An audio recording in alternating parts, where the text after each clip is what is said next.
MGA back with you, and today we're going to play a little bit with Captain Oblivious's 1960 MGA. Now I know we haven't really done anything with this thing on the channel in a little while, but I did get the rockers put in.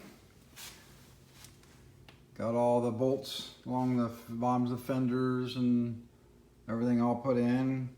He got the brakes bled. Got the wheels on it, and got the seats in it after I made some brackets for them. So finally got enough of the details put together that we could actually go take it for a quick test drive. So we did that last night.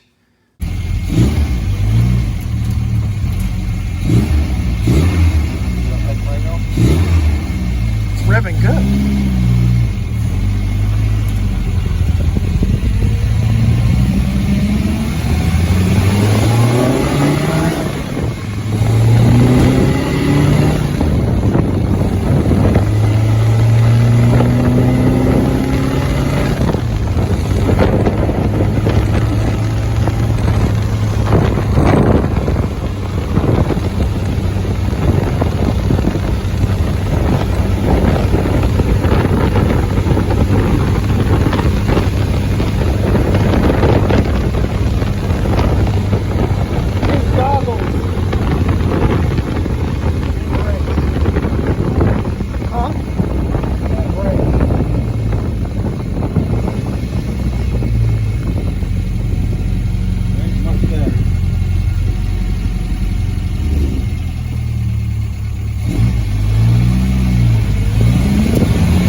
Everything other than the brakes being really bad, it was a pretty decent test drive.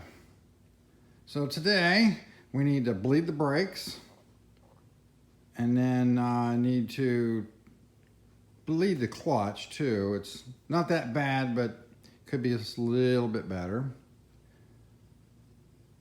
And we're going to try to see if we can dig up a set of headlight buckets for it that actually fit the car,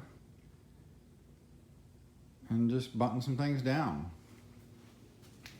But last night we did get all the tail lights put on, wired up, so brake lights working, turn signals working, so it's almost legal.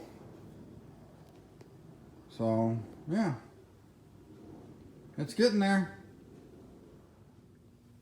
So for those of you who are new to the channel and haven't seen this car yet, or don't really remember much about it, it's a 1960 MGA 1600 that he bought about 8 years ago in pieces. And we don't know how long it was in pieces before he bought it, but quite a while. And I patched the lower fenders, front and rear. We put some new rockers in it. And everything was just bare metal and a little bit of edge primer. No body work whatsoever.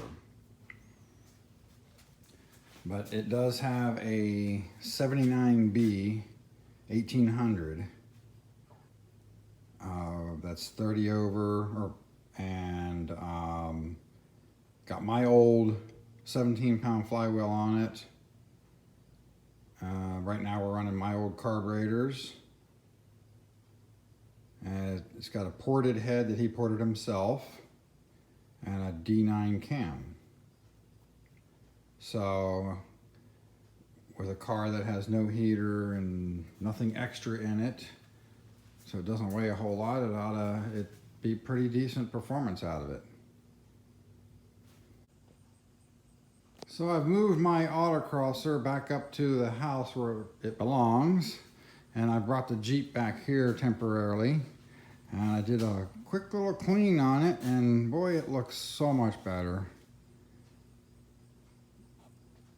So now I just need to move this thing out of the way so I can bring the MGA around and put it up on the lift.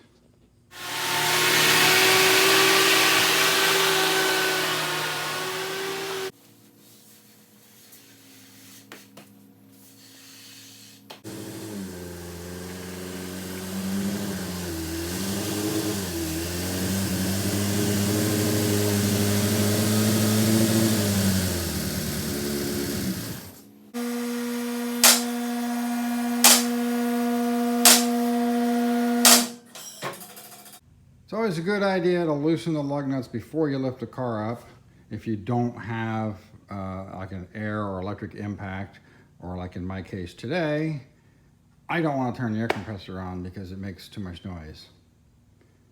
Now, Captain Oblivious had picked out a set of wheels that all look straight and clean, and went and had them powder coated and got the little Dunlop stickers on them because he was really wanting the Dunlop wheels, but obviously that's not going to happen, so he's just trying to fake it. Now, I would have preferred him to do a little bit more work to make it look a little bit closer to the real Dunlop wheels, like put the little holes in between, but he opted to not do that, and he likes it, and that's what matters. Now, as of yet, nothing's been touched on the suspension of this car yet.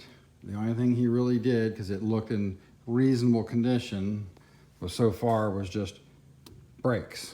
You know, new calipers, wheel cylinders, shoes, all that stuff.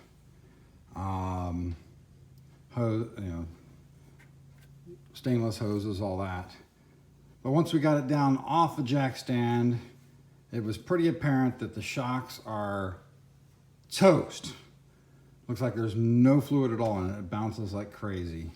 So one thing we're going to do as a temporary solution right now is take the little fill plug out here and top them off with some Armstrong shock fluid. At least that'll settle the car down until we can do rebuilt shocks. So here's the shock fluid. It's Moss cells. It's for the Girling and Armstrong lever shocks. And it really just as simple as taking this plug out and just topping it off. Now, that's only a temporary solution, because if they're empty, then they're leaking. And if they're leaking, they're just going to leak back out again. All right, so we got the brakes bled, and there was very little air at all in them. But it turns out there's these little rods right here.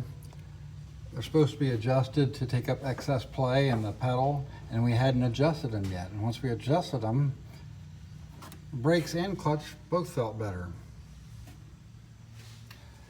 But adding oil to the front shocks didn't help them out a whole heck of a lot, especially the left front shock. It's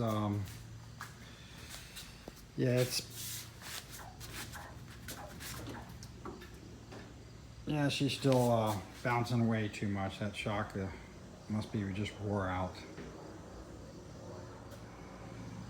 We did get the windshield put together and on it today, though. So it looks like a whole car finally.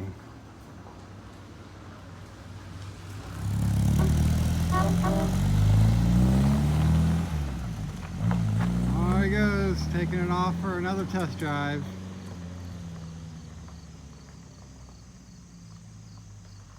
Well, this is MG Rob. If you like what I'm doing, like, subscribe, share. Don't forget to hit the notification button.